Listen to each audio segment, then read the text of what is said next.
Hi, this is Stephanie Mazuka from the Prevention Research Center in St. Louis, and today I'll be speaking with you about considerations for D&I study designs. The learning objective of this presentation is to identify the important considerations for study design choice, and these center around your research question, the type of evidence required, and the level of your D&I strategies and evidence-based interventions. Broadly speaking, within research, not just limited to D&I research, we think about study designs as one part of this process, and strong study designs allow us to attribute causality to our findings.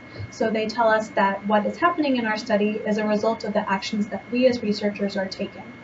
There are many considerations within the choice of a study design, and there are features of particular D&I study designs that need attention.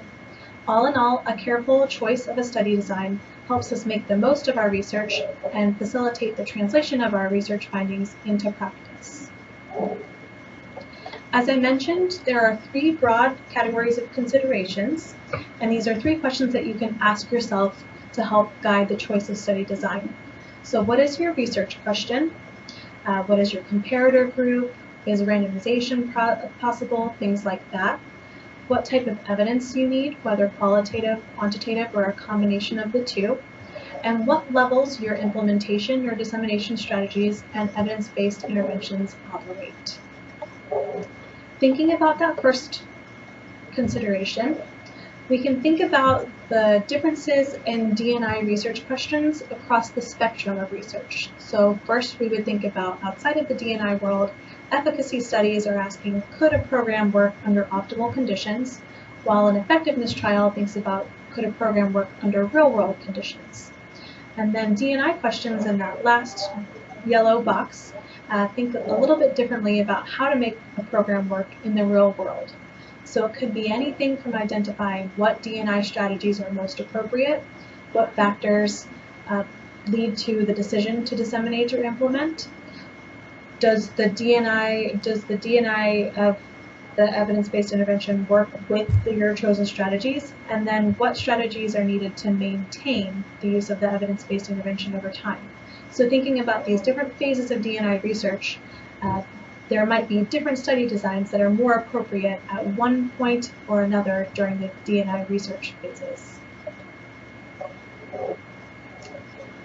Thinking also about the comparisons that we are making within our research studies. These are typically either by group, so comparing two different D&I strategies in two groups, or comparing one D&I strategy within one group over time. So the choice of our study designs will be impacted by the type of comparison we're trying to make. Additionally, the type of evidence. Quantitative evidence can give us information about what and how much something works. Qualitative information can give us the how and the why, so the context that's really important to understand how or why something is happening. And then if you think about combining these together in some sort of mixed methods approach, you can use different strategies of combining both quantitative and qualitative to help you understand both the quantitative impact, but also the qualitative context around your study.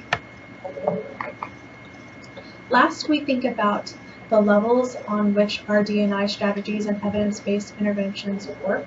So here we see that there are individuals, groups and teams, organizations, and larger systems and environments, and we have to think about all of these levels when we're thinking about dissemination and implementation. So we don't just have individuals receiving an evidence-based intervention on its own. Here we would be thinking possibly about how a hospital organization implements an evidence-based intervention that then in turn impacts nurses and doctors and other hospital workers.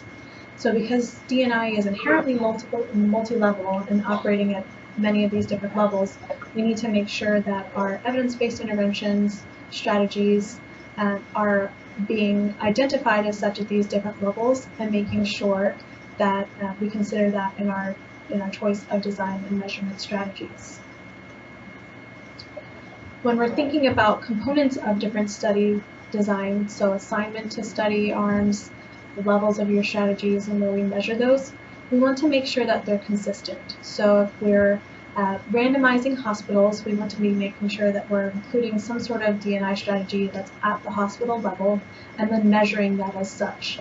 And you can additionally intervene and measure lower levels of those levels that you saw on the previous slide, but we want to at least make sure that there's some consistency across the levels for the different components of a study design.